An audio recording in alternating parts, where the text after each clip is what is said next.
Bienvenue sur votre chaîne d'information régionale. On va parler de culture, d'un bel événement culturel, peut-être le plus bel événement culturel de cette fin d'année et du début d'année prochaine. C'est dans l'Audomarois, c'est à Saint-Omer, les Visites Merveilleuses. Le directeur de l'Office de tourisme du pays de Saint-Omer, Julien Duquesne, est avec nous. Bonjour. Bonjour. Alors, je le disais, c'est un beau programme quand même, les Visites Merveilleuses. Déjà un vrai succès l'an dernier, c'est la deuxième édition.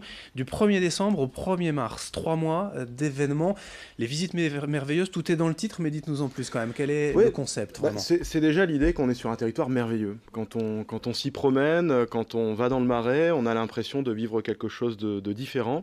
Et finalement, ce différent, il est dans cette région, il est à proximité de chez nous. Et surtout, il existe l'hiver. C'est-à-dire que les gens adorent par exemple le Marais, adorent la ville l'été, on a beaucoup de touristes. Mais l'hiver aussi, cette saison est particulièrement liée au merveilleux, à la magie. C'est-à-dire que tous les événements sont à la nuit tombée ou vraiment en nocturne pour créer justement cette magie, ce merveilleux. Oui, ce sont des événements qui se déroulent à chaque fois les vendredis et les samedis, toutes les semaines pendant la période que vous avez citée.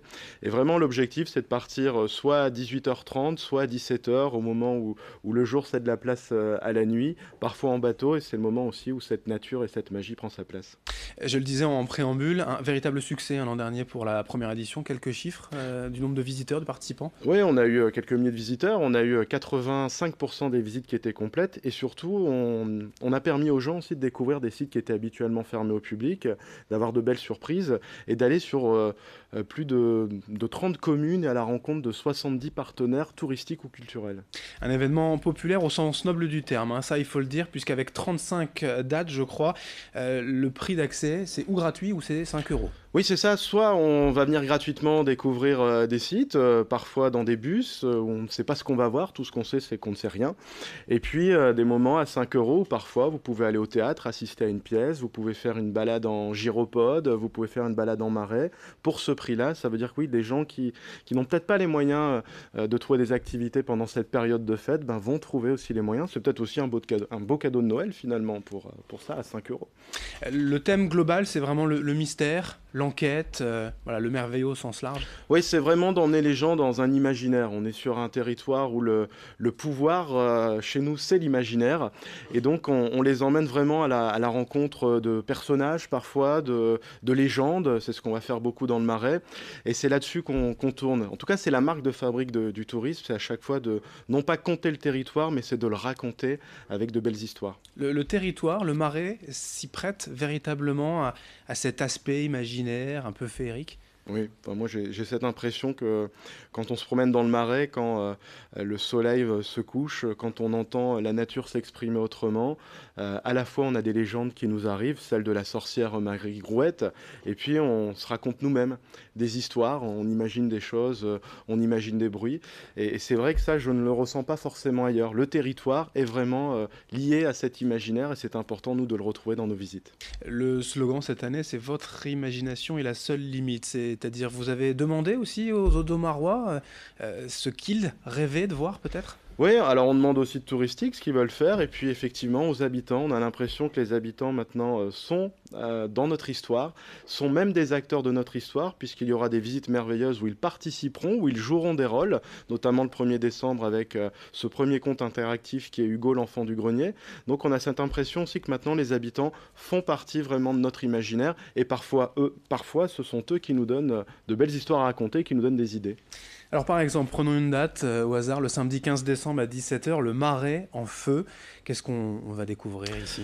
Déjà, on va découvrir le Marais en hiver, ce qui n'est pas Oui. toujours le cas. Souvent, les sites touristiques sont fermés à cette période, donc on va prendre place dans un bateau qui sera avec des flambeaux. Donc on part vraiment à l'aventure. Est-ce que nous sommes des pirates? Est-ce que nous sommes à la conquête de quelque chose, à la recherche d'un trésor? C'est tout ce qu'on va découvrir. Et puis à un moment, après quelques minutes de balade en bateau, nous allons être surpris par un spectacle autour du feu, autour du cirque, autour de jongleurs.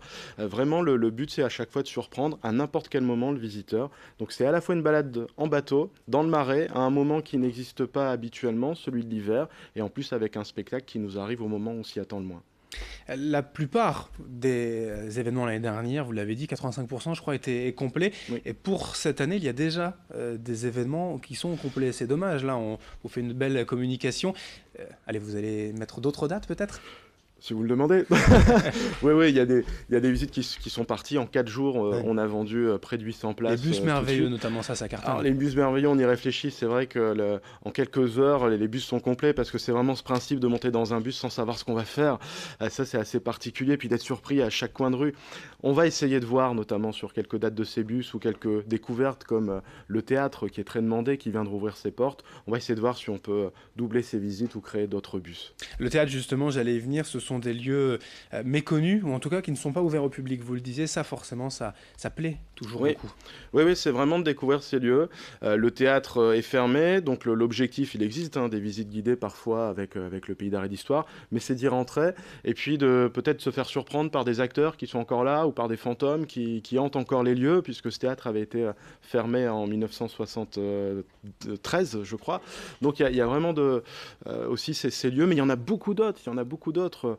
On a découvert par exemple l'année dernière un château qui a été longtemps à l'abandon à Allines et puis qui a été remis en état de fonctionner pour des chambres d'hôtes, et un spectacle s'est déroulé d'un son et lumière devant. C'est-à-dire que vous aviez 70 danseurs qui se trouvaient devant 50 personnes qui étaient celles qui venaient en bus.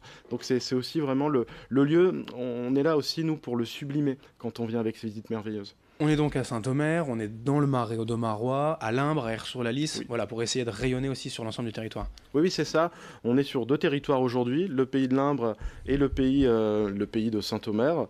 On est là pour découvrir un maximum de territoires, de lieux. On va faire des balades en train du côté de l'Imbre, on va faire des balades du côté du Randorail aussi à l'Imbre. On va découvrir des choses merveilleuses pendant le marché de Noël d'Aire-sur-la-Lys avec un magnifique spectacle qui sera sur le Beffroi. Ça, ce sera le 22 décembre.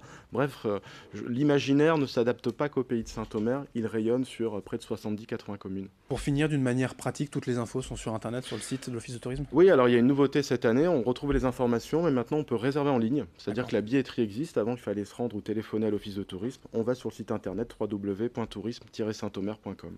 Merci Julien Ducan, je le rappelle, donc directeur de l'Office de tourisme du pays de Saint-Omer pour ces visites merveilleuses du 1er décembre au 1er mars. Merci. Merci.